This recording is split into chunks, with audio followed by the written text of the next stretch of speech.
Natagpuang nakagapos ang mga paa at kamay habang may mga tama ng bala ang katawan ng isang ustads sa gilid ng National Highway sa sitio Linamunan, Barangay Taviran, Dato Udin, Sinsuat, Maguindanao del Norte. Dakong 2:00 ng hapon noong Lunes, Setyembre 8. Kinilala sa ulat ng pulisya ang biktima na si Ustads Abu Sadid Landasan Mudir, prinsipal ng Madrasatul Al-Nur Al-Islami sa Barangay Lawili, Alyosa North, Cotabato. Natagpuan ang bangkay ng biktima na may mga tali sa kamay at paa, may tama ng bala at mga sugat na pinaniniwala ang dulot ng pananaksak. Pinaniniwala ang patay na ang biktima bago pa itinapon sa lugar, sakay na hindi pa tukoy na uri ng sasakyan.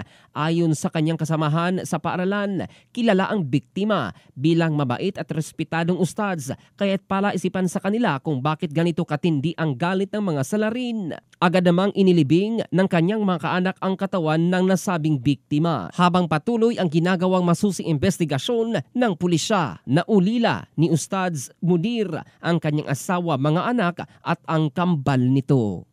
In the heart of changing lives, ito si Jofel Candado ng Brigada News Philippines, the Music and News Authority.